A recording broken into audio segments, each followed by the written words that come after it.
co-op, basically a co-op is a group of folks that kind of get together, but this will be a government co-op, so the government will be in control, and it's basically the same thing, just got a prettier name to it. And that's what you got to really watch with the politicians is you got to watch what they name things.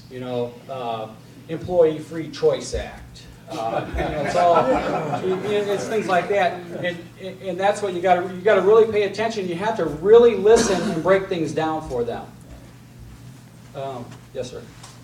Based on your background in the insurance industry, is it a workable business model to require coverage for the same premium, regardless of people's status, as their wellness? It's like car insurance, for example. If you've had 3 wrecks and a DUI, your insurance is going to be higher than somebody with a good claims record. How would that be justified based on your knowledge of the insurance industry in a reform to get everybody health coverage as the same?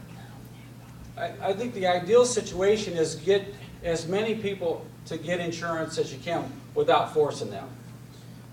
And then the bigger we can get that pool, the better. And I'd like to see no pre-existing condition, because if you can get that pool a lot bigger, then what happens is the adverse selection usually drops down, so that people can charge less. As to if you got somebody that's really not that's out riding the motorcycle and jumping off the bridge every couple of days, they have to take a look at different scenarios to make that decision. But I don't really have a good solid answer to that one. Yes, sir. Do you think they're going to have the courage to change this mess? Because you're going to have to go with tort and recover it. You're going to have to go with the doctors and nurses. You get bad doctors that live in one state, screw up, they go to another state and they get their license back. You got to stop this also. It's like a bad mechanic. You go take your car to him, he don't fix it right, you ain't going back to him.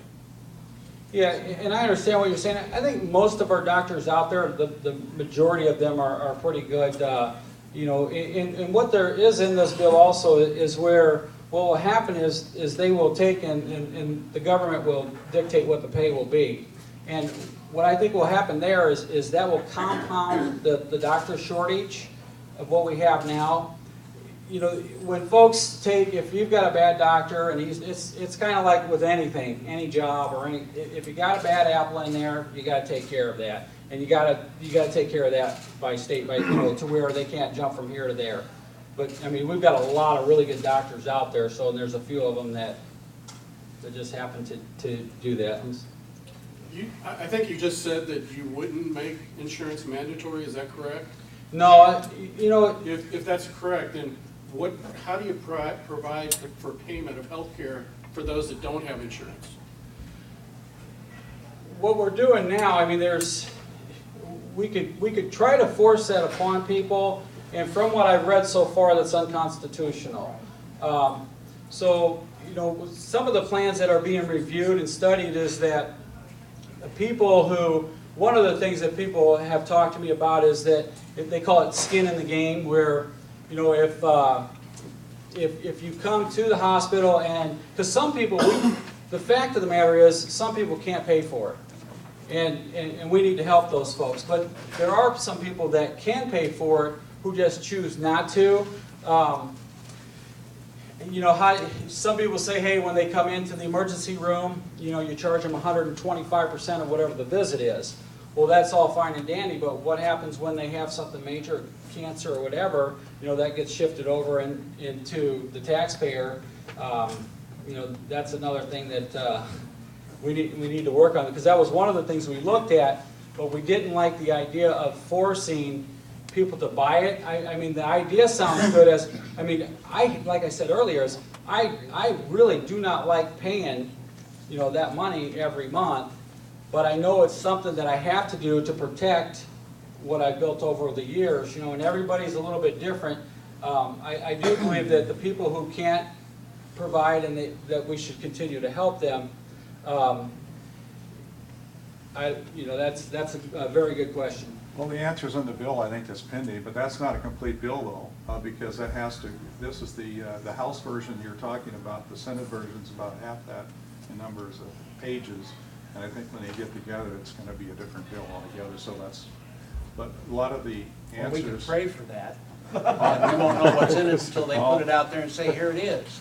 And once it's in place, we'll never get rid of it. We'll never get rid Like of it. Social Security, you don't want to Whatever. get rid of that? Anytime the government puts something in place, you never get rid of it. And all they do is increase the taxes on it. That's how they change it. Well, there's taxes that are indirect. Why is it that we have to swallow 1,600 pages worth of law at one time? You've just mentioned 2 or 3 things, and there's been a couple other things around the room that you can make one law to follow bad doctors around and have some kind of database or something. You can make another law about electronic medical records. You can make it, and just do them one at a time and start doing them. Why do we have to swallow 1,600 pages that nobody understands all at once? Because that's the plan. I mean, it's like taking the bills out there that they're not even reading and just shoving those right through. That's the problem. You know, what needs to happen is, like I said earlier, and I would argue with anybody, I mean, is there anybody in the room that thinks this is okay? Raise your hand. Is this okay? No, I mean, this is not what it was set up. This should be broken down into sections, and then they can read through both parties and try to work it out and figure this thing out to where they can get something out that's going to be good for the country.